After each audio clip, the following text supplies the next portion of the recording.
All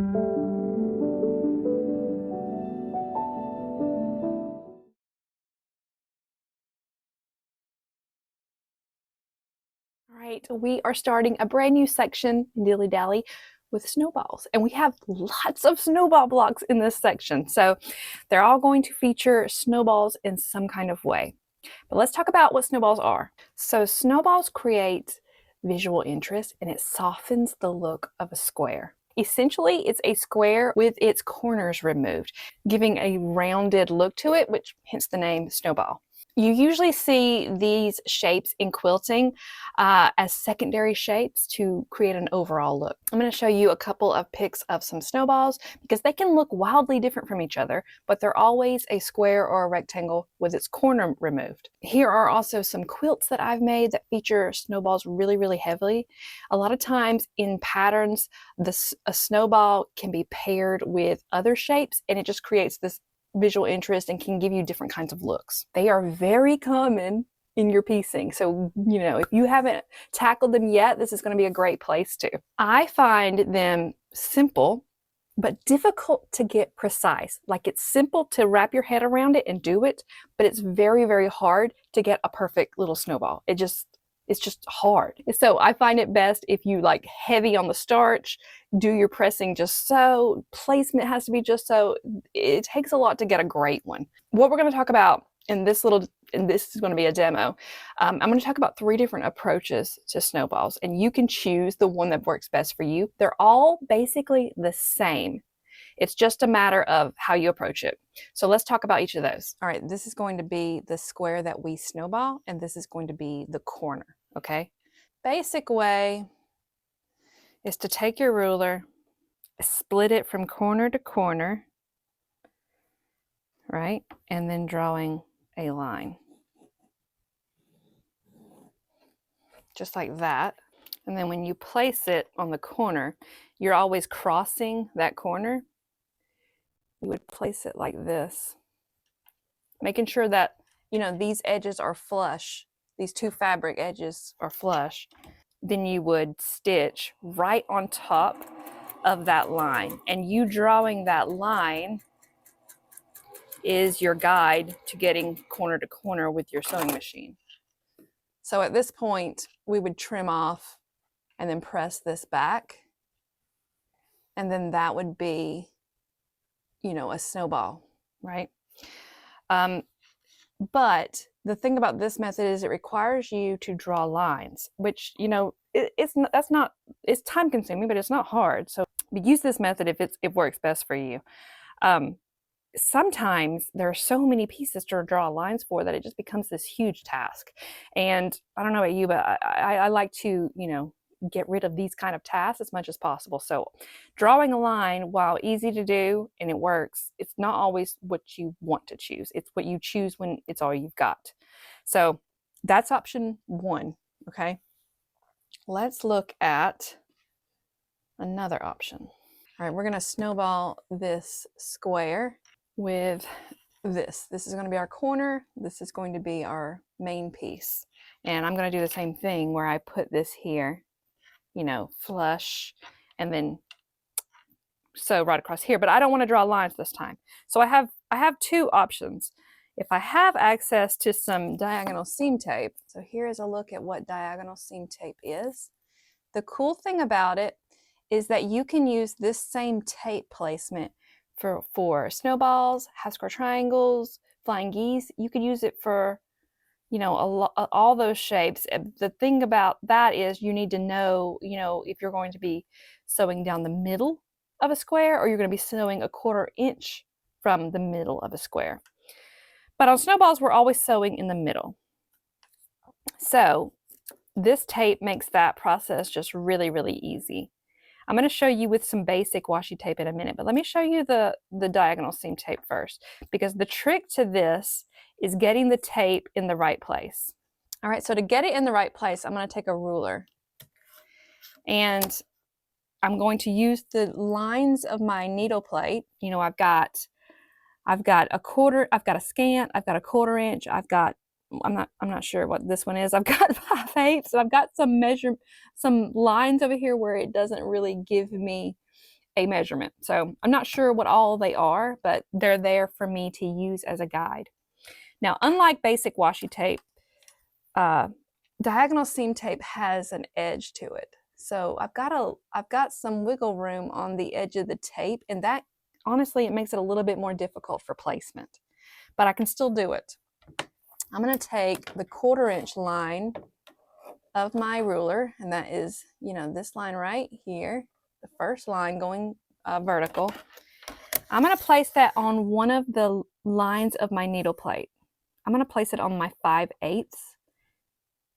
And I can still, even having this ruler on that line, I could still have the ruler, inaccurate. I could have it, just off to one side.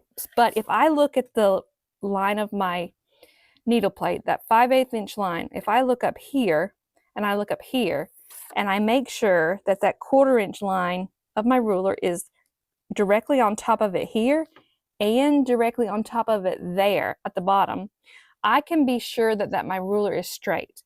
The trick, of course, would be not bumping it, or when I let it go, to let it go really gently so that I don't actually move the ruler. So there's this whole trick of not moving the ruler so that you can get your tape in the right place. But now I've got a perfectly straight ruler. I'm going to take my tape. I'm not bumping the ruler. And I'm going to place that tape butted up against the edge of the ruler. All right. And I think I've touched it so much it's not wanting to stick, and I've bumped the ruler just a little bit just there. So it's really easy. Watch out for it. And if you do bump your ruler, make sure you set it up again before placing that tape, because then the tape will be wrong if you don't. All right. So just a little bit over this way. Don't bump the ruler. And then once I got it in the right place, then the ruler doesn't matter. Okay. So now I've got this right here, and I can use the red lines and the black lines on both sides as my guide. So to do that, let's grab our fabric again. So what I want to do on this is to sew, corner to corner of this square right here. So I'm going to put it under my needle, and my eyes aren't up here. They're down here. And I want this corner, the corner that I want to end at, I want to keep that corner on that red center line. So we're going to start sewing. And I'm just watching this corner and keeping it right there.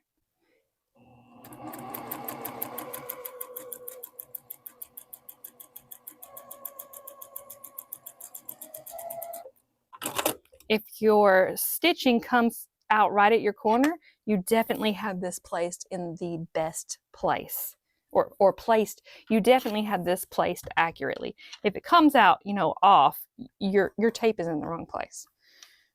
All right, but then boom, snowballed. So that is a very easy method for this snowballing that is, economical, because, this is what, $6. But this is $6, and you may not have it. Let's talk about basic washi tape when it doesn't have the lines. So I'm going to take this up. Basic washi tape you can get anywhere, right? And then again, the trick is going to be placement for this one. But instead of using the lines of the tape as my guide, I'm just going to use the edge of it as the guide. So if that's what I'm doing, I'm going to get my ruler back out. And this time I'm going to put the 1/4 inch line of my ruler on the 1/4 inch line that's engraved in my needle plate. And again, I'm going to check. Hold on a minute, let me get my feed dog down a little bit so I can get this ruler under here. I'm going to check up top and at bottom, and I want to make sure that it's in the same place in both of those, the top part of the line and the bottom part of the line, because if it's off, that's how I'm going to know it. And I'm lifting up my presser foot, and I've got this ruler underneath the presser foot. All right, and then I drop the presser foot, and then the presser foot can hold it in place. So that's one thing that's easier about your basic washi tape. Then I'm going to again place this tape so that it butts up against the ruler.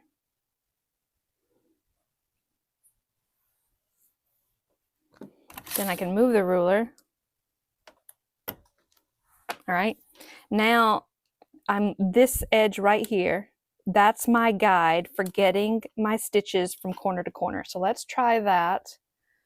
Let's try that with another piece. So again, this is what we're snowballing, and this is the corner we're going to create. So I'm going to put it on the corner again. It's important to get these lined up flush, because if they're not flush, you have no chance at a perfect snowball. So line it up so that we can be proactive. All right, I'm going to start getting my piece of fabric under the needle, and again, I'm watching this corner, and I'm going to keep it on that line. So I'm keeping it on that edge of that tape, making sure that the corner continues to split it. And then we've got this, boom, snowballed. The cool part about this is that it's pretty easy once you get the hang of lining it up. I find the basic washi tape easier to line up than the diagonal seam tape. But if I'm flipping between snowballs and half square triangles, I have to keep moving this tape, whereas this tape, I can leave it down for months, right? Just one bad thing about both of these methods is that I can't use it for very large pieces. So if I came over here with a 10-inch square to snowball, I'm not going to be able to see this tape at all. So not the best, okay? But for all these small pieces like this is going to be a really economical and easy way to do this, and it'll save you time because you don't have to draw those lines. All right. Now, I'm going to show you the fancy way of doing this. All right, so I have this little laser mounted. This was not cheap. This was expensive, okay? And then I have this little gadget here that turns it on. I don't know if you can see it. I'm going to get you closer so you're going to see it in a minute, which this is really cool because now I don't have to lay tape and I don't have to draw lines. The hard part is that this is more finicky than you think it is. All right, but let's do it together just in case you have one of these or you want to get one. It came with this. So there is the laser, so cute laser. And this is meant to be my guide for getting my laser in the right place, because this laser moves. I don't know if you can see it running across here, but see how it's moving? I can turn this thing diagonal. I can turn it, you know, all kinds of ways. And this is great for more than just snowballs, half square triangles, etc. This is great for, you know, quilting straight lines. So I really like it, but it's taken a while to get the hang of it. And for me, I feel like it's just a little bit finicky, but I'm trying to get better at it. I've only had it, I got this early 2025, so I haven't had it forever, and it's still fairly new to me, and it's not the first thing that I'm grabbing when I come to do snowballs. But I'm getting more used to it. So what I want to do here is I want to get the laser in the right place. So I'm going to drop my needle, and I'm going to take the guide that came with my laser, and I'm going to put it right up under there until it butts against my needle. And then I'm going to drop my feed dog, okay? Then I'm going to spend a minute twisting this in the right place because I want to put this laser directly on that black line.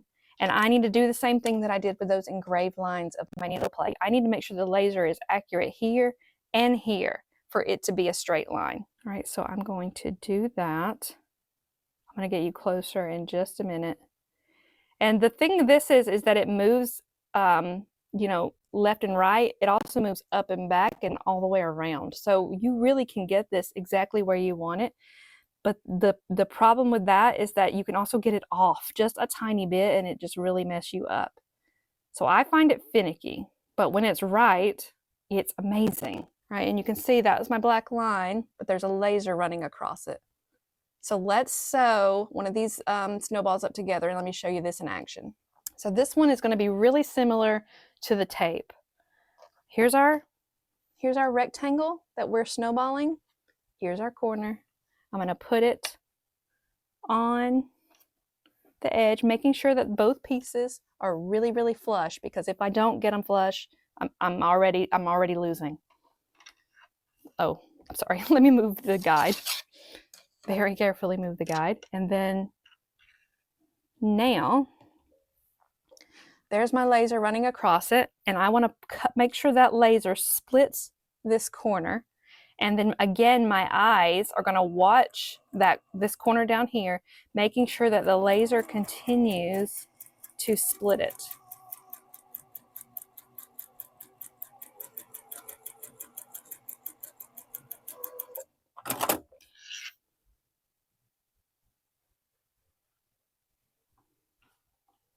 All right, so there is my stitches. When I press this out, boom, snowballed corner. So that is the laser. All right, so it doesn't matter which of those methods you choose to go with. They all do the same thing. It's just how you get there. Okay, so you choose which one works best for you. Please let me know if you have any questions about that, or if you have additional ways of not drawing a line. So I'd love to hear those. There's always something new coming out, or some new methods that we all got to catch up and learn. So definitely chime in if you've got something to say. I'd love to hear it. With that, let's start our snowball block. Visit us at Quilt Class and watch self-paced classes for quilting big and small projects. That's quiltclass.southerntrimequilts.com.